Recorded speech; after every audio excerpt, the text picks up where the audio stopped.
Buerki, the author behind Living Without Fear and the co-publisher of the Amazon best-selling Inspire Journeys.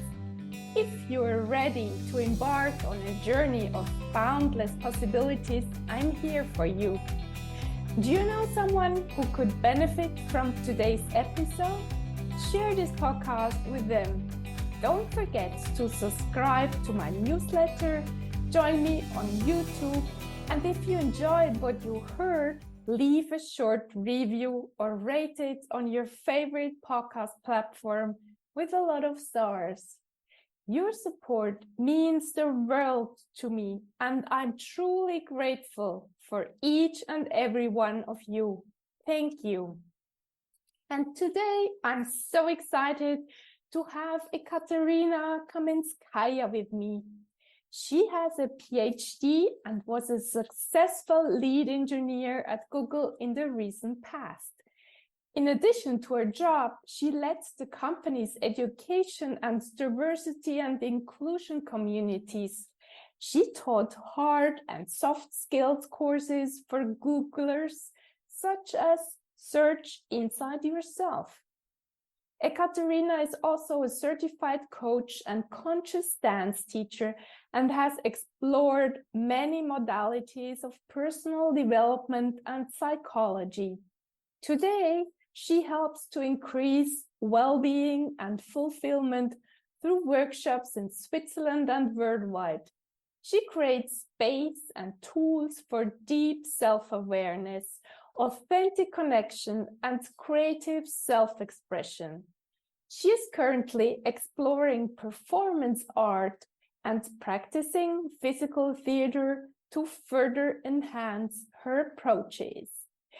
Welcome to the show, dear Ekaterina. Thank you so much, dear Esther. I'm really happy to be here, and thanks so much for your invitation. I'm also nervous. It's my first time when I'm at podcast. So yeah, really, I feel that all in my body right now. This wave, like kind of meeting some of my fear also through the body. Yeah, I can understand this. But you are also, I have to mention, part of the Inspire Journeys book, this beautiful book, and your story is also there. But let's explore your story now, live on the podcast. So what has been your turning moment, Ekaterina, in life? Yeah, I think I had several turning moments and several periods of my life. One was at 16 years old when I had to choose basically what I'm going to study, what kind of university I'm going to. And yeah, I entered university, I think at 16 years old. So that was quite early. And at that time, it's really difficult to choose what are you going to do in your life. And I listened to my father. My father and my mother are doctors, and in Russia, where I come from, doctors were not earning much, and it's like a lot of work and a lot of study. So they thought that might be a good career, IT, basically engineering, and that's where I went. And that was one of the important defining moments. Of course, it doesn't define my full life, but it kind of was the start of many other things. Then I worked in a couple of companies, and then I started to work at Google, where I worked for 13 and a half years as engineer. And yeah, I worked several years in Russia. And then in 2012, I moved to Switzerland to work at Google. That was another big turning point, change in the country. I was not sure how long I'm going to stay in, and now I'm here for 11 years. And basically, when I came to Switzerland, all life circumstances were coming to this kind of phase of my life when I wanted to dig deeper into myself and start searching inside myself, basically to understand who I am and what was going on. Because on the surface, many things were great. Like I had a great job in the top company in the world. I was working with some of the smartest people in the industry. I was traveling. I had great salary. I lived in Switzerland, in Zurich, and many, many other cool stuff, right? Cool things. And at the same time, underneath, I felt that there were many things that were bothering me.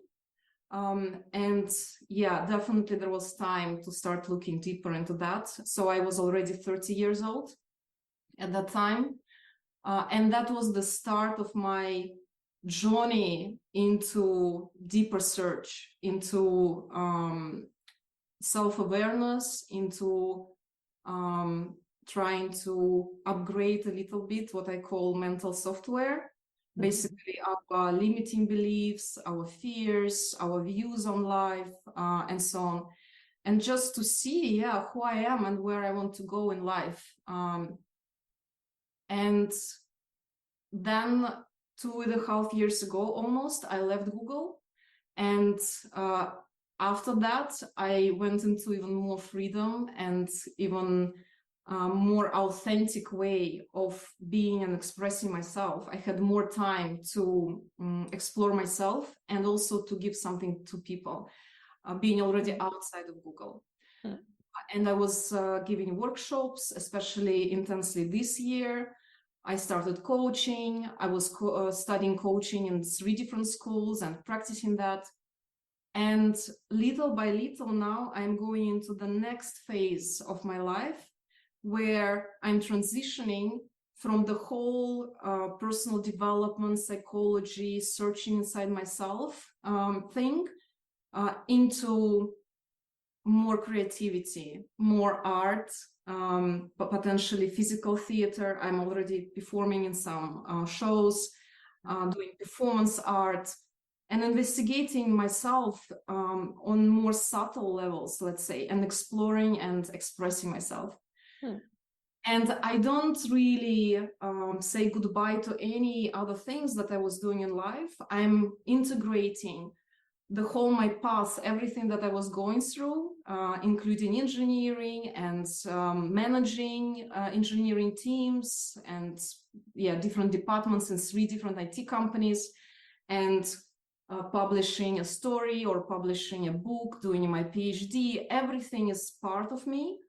And that all comes into my continued journey into even more self-expression in life, even more actualization, even more creativity. So that's how I feel my journey was. And in short, you could say that at the beginning, like maybe many other people, I was more trying to do what my parents thought I should be doing in life, what society was thinking is good to do, right? And then I went into the period of exploration, doing personal development, going to many trainings, therapy, retreats, everything, basically, during many years, working on my beliefs, traumas, and so on. And afterwards, I could build some kind of foundation which supports me. And now I can have even more energy to go and create something new. So that's the way how I see my life was progressing so far. Wonderful. Can we just go back for a moment? So you said you have been working at Google and you had this successful career, and you said that there was something inside you who wasn't very happy, or you felt something. Was it kind of, do you remember, was it kind of fear, or didn't you feel fulfilled, or what was it that was there at that moment? Because I think there are many women, maybe, and men as well, who have this successful life, but inside there's something not very happy. It's a mixture, and it's kind of the mixture of so many things there. And in short, how I think now, looking back, what it was first of all not knowing myself enough, because before that moment when I started to go deeper, I was really busy person. I was studying and working at the same time, and for example, I was doing PhD and working at Google at the same time. So I was and I had my personal life, relationships and everything. So I was just like very productive, very, very like successful person and doing so many things, and I finished university with the diplomas with honors and so on and so on, right? So I was doing great, but I didn't really have time for myself, and I didn't understand what I really want. And that is one of the key questions for many people. What do they want, right? And I didn't know what I want. I felt that something is not fully fulfilling me in the engineering career. Something is missing. I was not able to fully say what. It was not fully clear. And on top of that, there were definitely fears. There was a constant feeling of not being enough, which I only realized some years afterwards, that it was just part of my being, of my, belief system and my body, though it was more like in subconscious, that something is wrong with me, maybe I'm defective in some ways and so on. And yeah, from outside, it may look like I do really great and I'm some of the best students in my course at the university. I can solve difficult tasks. I can get promotions at Google, I can do this and that, and everything looked great. But inside, it doesn't resolve that layer of not enoughness, of this subconscious belief that I was not even fully realizing, that I just lived with that like a fish in the water. That was part of my life. That's something probably is wrong with me. And around that, there are so many, of course, other doubts about yourself, fears, lack of confidence, and many things. Yeah, and definitely I felt that it's time. Like after 30 years old, or, like that's already for sure some time to start looking. And I got some time for that because my PhD was over. I moved to the new country. I didn't have many friends here. And there was space basically to start looking a little more and try to understand. And did you find out where it came from, this not feeling good enough?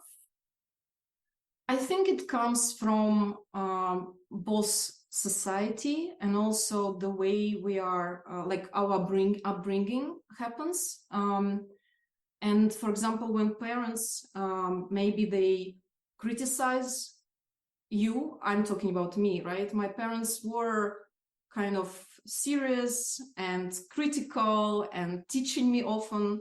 And that created this sense that something is wrong with me, because almost every day I was just listening how I should live and what I don't do right.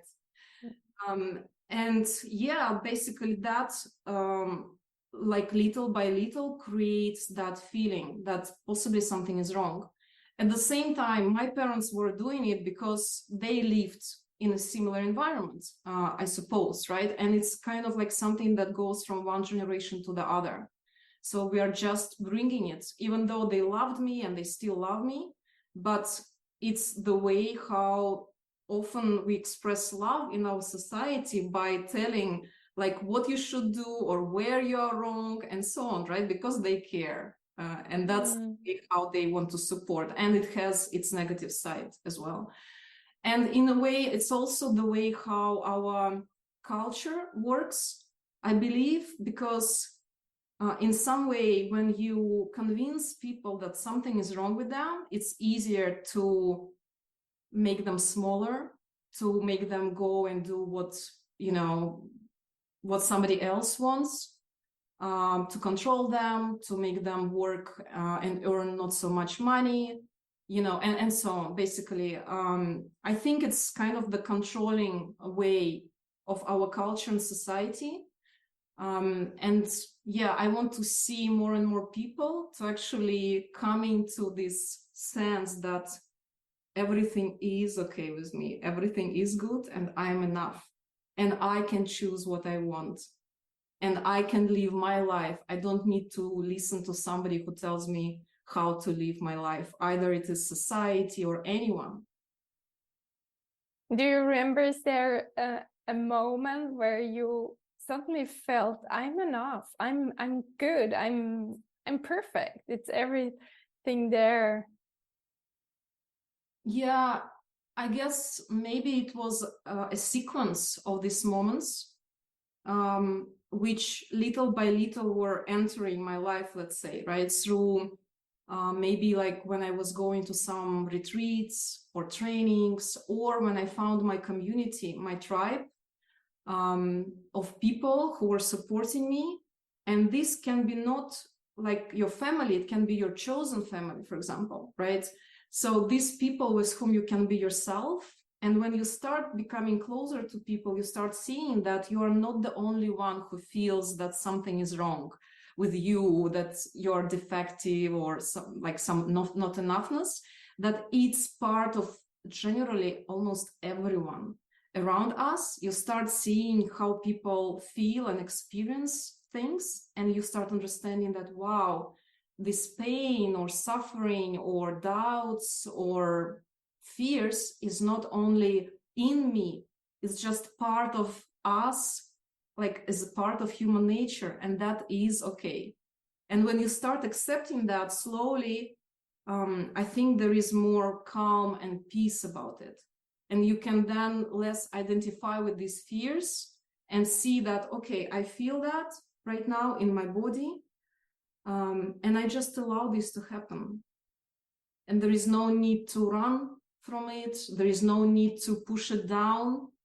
I can just meet that, as a guest in my house. Like any guest is welcome. It could be sometimes sadness. It can be sometimes fear. It can be sometimes anything else like joy or anything, right? And that is all part of us being human. That's how I see it right now. So, and that definitely brings much more calm and self-love. Do you have a special mantra for yourself? What you tell yourself all the time? No, I actually don't have that. Maybe I should create a mantra for myself. I think it can be a good instrument when you record this with your voice, something that potentially inspires you or connects you to this kind of state, emotional state where you want to be. I don't have it right now. And yeah, I might create it. And I think listening to something or repeating the mantra about that everything is okay with me, everything that I feel is okay. And I accept that, and I love myself, and I accept people around me, and I accept the world and life as it is, that I'm grateful for every moment in life, and that I'm opening to more and more love in my life.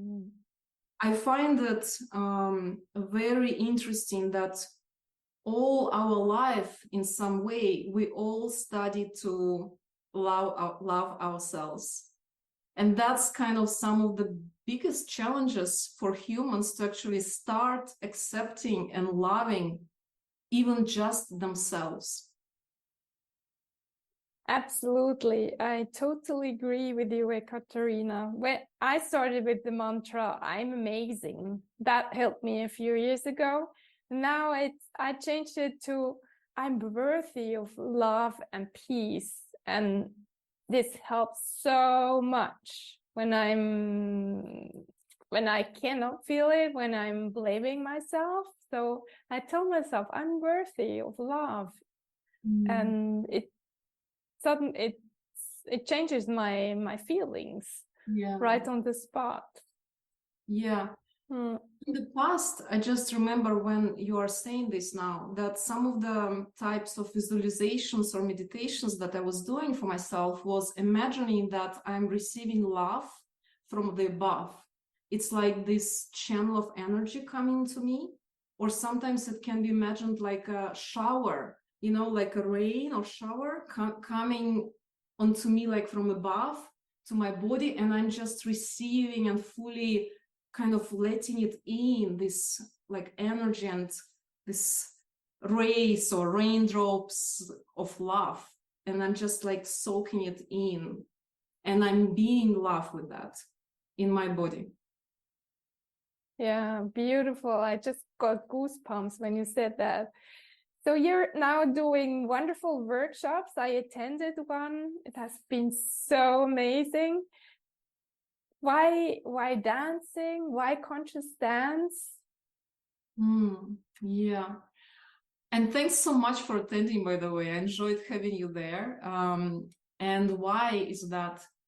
Yeah, I think, first of all, it's thanks to my father, and in general to my parents, who were bringing me to dance classes when I was small.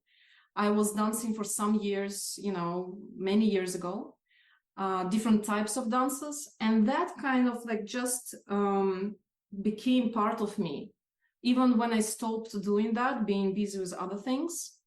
And then it just happened that during pandemic, when we all were sitting at home most of the time, and we started connecting more like online, right, to many trainings and so on, I just by chance, in a way, saw kind of the offering of one of the workshops, conscious dance workshops.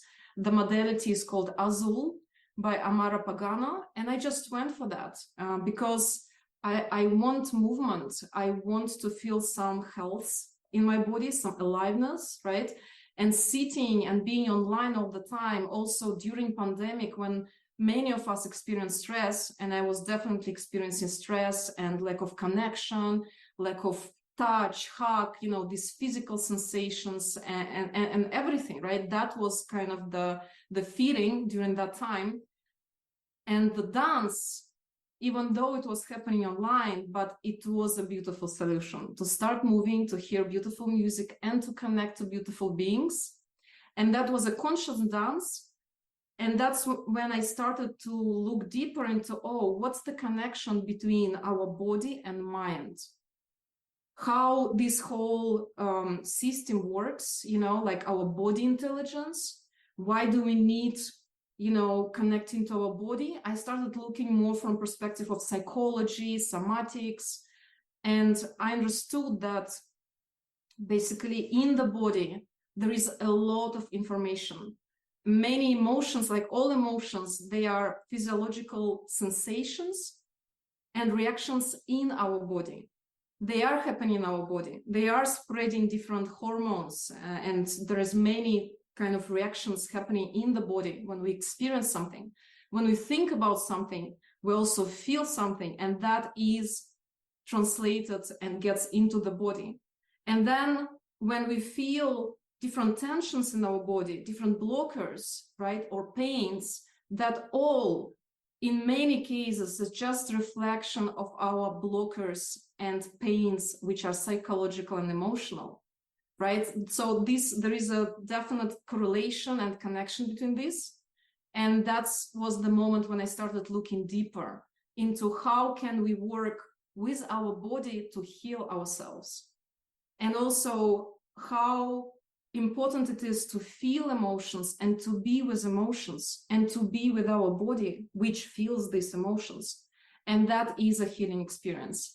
So that's why I went into conscious dance. I very quickly applied for the program to become a certified teacher for conscious dance, Azul.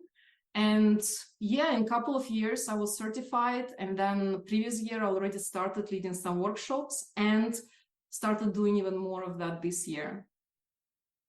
If someone cannot attend now your workshop, online workshop or offline, what would you recommend this person? How to start to get into the emotions and to feel it in their body? Yeah. So what I would recommend is to just find some times during the day. It can be sometimes just 1 or 2 minutes. So it's not very time-consuming thing. And it can be done not just at home or sitting. It can be like when you are waiting for the bus or any moments. And at that time, you can just connect and start feeling your body and kind of recognizing what do you experience in different parts, where there is more lightness, where there is more warmth, or coldness, or tension, or maybe pain. How actually you feel like in your internal organs. Can you even feel something in your internal organs, for example, when you move? And this experience of connecting to your body, as well as feeling like, what is the emotion right now I experience, and where is it more in my body? How do I feel this? How do I feel the fear in my body, where it is, or joy, or anything, right? All of this experience of connecting slowly creates just more awareness overall about yourself and your being, and at the same time, fuller life experience. Because in our society, we are a lot living kind of in the upper part of our body, actually just head most of the time. That's how we learned to do it, right? So in the head, we are thinking, we are reading, we learn something, we have some ideas, and so on. And that is considered kind of the most important in our culture. But we are cutting off the whole, a lot of experience that happens in our body. That includes connecting to our emotions, really feeling them, and feeling alive, and feeling energy, and feeling joy from movement, maybe micro movement of just like several centimeters one side or another when you move your hips or hands, and allowing slowly to actually feel and hear the impulses in the body, and allow your body to move with these impulses, right?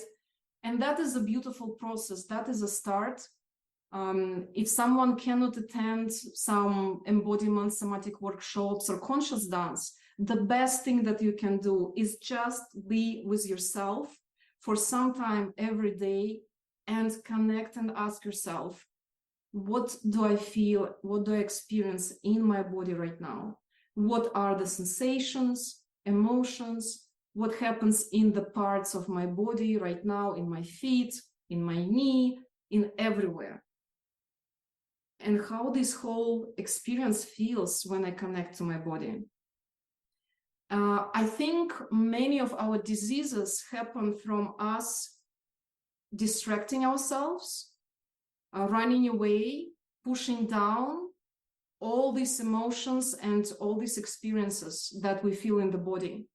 So basically, when we just push this or run away, distract ourselves, we are just collecting this more and more, one day after another, 1 week, 1 month after another, and it just gets collected. And basically, every tension in our mind, every fear becomes a tension and blocker in our body. And because we are not feeling that, we are not moving that energy inside, we are not allowing ourselves to feel, it all just accumulates. And slowly it becomes first tension, then it becomes some blockages in the muscles, then it creates pain, then it gets into something else, right? And it reflects into how our systems of the body work. So definitely I would recommend that if you feel different pains, and if you feel that your muscles are tense, like when we go to the massage person, we lie down on the table, and then finally we realize that half of our body was tense all the time and we didn't even notice, right? So I would recommend to work with ourselves and to look into what we feel and start feeling that.